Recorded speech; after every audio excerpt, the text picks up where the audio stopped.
ಕಾಂಗ್ರೆಸ್ನಲ್ಲೂ ಕೂಡ ಅಷ್ಟೇ ಪರಿಷತ್ನ ಟಿಕೆಟ್ಗಾಗಿ ಭಾರಿ ಫೈಟೇ ನಡೀತಾ ಇದೆ. ಬಿಜೆಪಿಯಲ್ಲಿ ನೋಡಿದ್ವಿ ಆ 9 ಸ್ಥಾನಗಳಿಗೋಸ್ಕರ ಯಾವ ರೀತಿಯಾದಂತಹ ಒಂದು ಸಂಧಾನ ಸೂತ್ರವನ್ನ ಅನುಸರಿಸಲಿಕ್ಕೆ ಬಿಜೆಪಿ ಹೈಕಮಾಂಡ್ ಮುಂದಾಗಿದೆ ಅಂತ. ಕಾಂಗ್ರೆಸ್ 2 ಸ್ಥಾನಗಳನ್ನ ಈಸಿಯಾಗಿ ಗೆಲ್ಬಹುದು ಪರಿಷತ್ನಲ್ಲಿ. ಸೊ ಹೀಗಾಗಿ ಕಾಂಗ್ರೆಸ್ನಲ್ಲೂ ಕೂಡ ಪರಿಷತ್ ಟಿಕೆಟ್ಗೋಸ್ಕರ ಭಾರಿ ಫೈಟೇ ನಡೀತಾ ಇದೆ. ಅದರಲ್ಲೂ ಸಿದ್ದರಾಮಯ್ಯನವರ ನಿವಾಸಕ್ಕೆ ಆಕಾಂಕ್ಷಿಗಳ ದಂಡೆ ಪರೇಡ್ ಅನ್ನ ಮಾಡ್ತಾ ಇದೆ. ಎಂ.ಆರ್. ಸೀತಾರಾಮ ಅವರು ಅಂದ್ರೆ ಅವರು ಮಾಜಿ ಸಚಿವರು, ಅವರು ಕೂಡ ಇಲ್ಲಿ ಆಕಾಂಕ್ಷಿ ಆಗಿದ್ದಾರೆ. ಅಬ್ದುಲ್ ಜಬ್ಬಾರ್ ಅವರು ಕೂಡ ಭೇಟಿಯನ್ನ ಮಾಡಿದ್ದಾರೆ ಸಿದ್ದರಾಮಯ್ಯನವರನ್ನ, ಅವರು ಕೂಡ ಆಕಾಂಕ್ಷಿ ಆಗಿರುವಂತದ್ದು. ಹಾಗೆ ಮಾಜಿ ಶಾಸಕ ಕಳಲೆ ಕೇಶವ ಮೂರ್ತಿ ಅವರು ಕೂಡ ಆಗಮಿಸಿದ್ದಾರೆ ಸಿದ್ದರಾಮಯ್ಯನವರ ನಿವಾಸಕ್ಕೆ.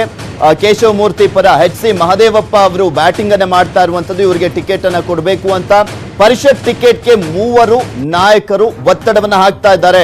ಇದು ಸಿದ್ದರಾಮಯ್ಯನವರ ಗುಂಪಿನಲ್ಲಿ ಒತ್ತಡವನ್ನ ಹಾಕ್ತಾ ಇರುವಂತದ್ದು.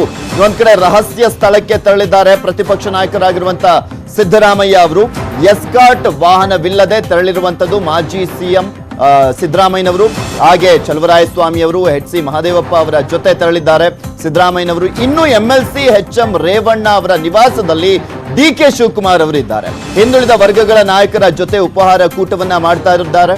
ಜೆ ಹುಚ್ಚಪ್ಪ ಆಗಿರ್ಬೋದು, ಪ್ರೊಫೆಸರ್ ಬಿ.ಕೆ. ರವಿ ಅವರು, ಕಾಂತರಾಜು ಅವರ ಜೊತೆ ಡಿ.ಕೆ.ಶಿ ಚರ್ಚೆಯನ್ನ ಮಾಡ್ತಾ ಇದ್ದಾರೆ.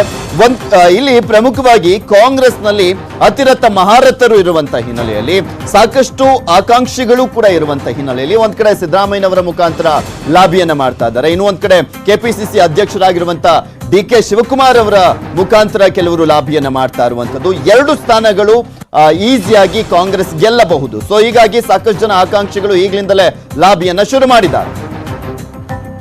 ನಾನು ಈ ಒಂದು 2 ಸ್ಥಾನಗಳಲ್ಲಿ ನಮ್ಮ ಪಕ್ಷದ ಕಾಂಗ್ರೆಸ್ ಪಕ್ಷದ ಸಿದ್ಧಾಂತದ ಮೇಲೆ ರಿಟೈರ್ ಆಗ್ತಾ ಇರೋರು ಯಾವ ಸಮುದಾಯಕ್ಕೆ ಬರ್ತಾರೆ ಹೆಚ್ಚಾಗಿ ಆ ಸಮುದಾಯದಲ್ಲಿ ನೀವು ಪ್ರಾತಿನಿಧ್ಯ ಕೊಡಬೇಕು ಅನ್ನೋದು ಒಂದು ಮಾತು.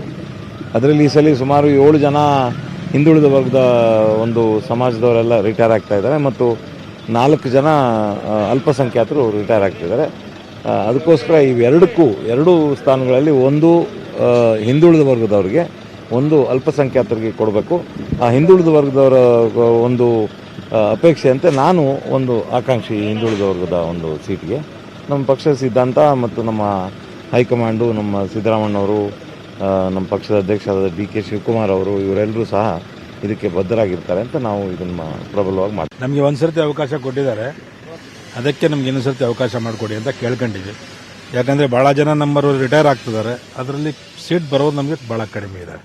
ಅದಕ್ಕೆ ಅದರಲ್ಲಿ ಯಾರಿಗೆ ಸರಿ ಸೂಕ್ತ ಅನ್ನಿಸ್ತದೆ, ನಮ್ಮ ಹೈಕಮಾಂಡರ್ ಆಗಲಿ, ನಮ್ಮ ಇಲ್ಲಿ ಸ್ಟೇಟ್ ರಾಜ್ಯದ ನಾಯಕರಾಗಲಿ, ಯಾರು ಅವ್ರಿಗೆ ಅನ್ನಿಸ್ತದೆ ಅವ್ರಿಗೆ ಮಾಡಿದ್ರೆ ನಮ್ದೇನು, ನಮಗೇನು ಸಿದ್ದರಾಮಯ್ಯರು ಏನು ಅವ್ರು ಹೈಕಮಾಂಡರು ಏನು ಹೇಳ್ತಾರೆ ಹಂಗೆ ಮಾಡೋಣ. ನಾವು ಅದೀವಿ, ಯಾರು ಚೆನ್ನಾಗಿ ಕೆಲಸ ಮಾಡ್ಯಾರ ಅವ್ರಿಗೆ ಮಾಡ್ತೀವಿ.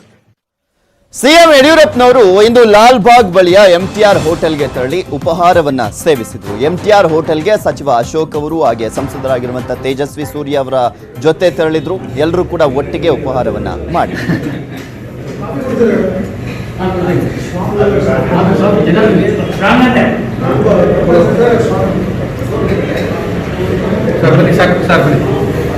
ಗುರು ಬನ್ನಿ.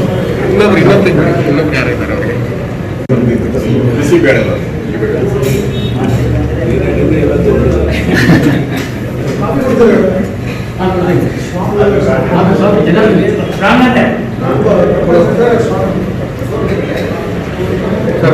ಸಾಕು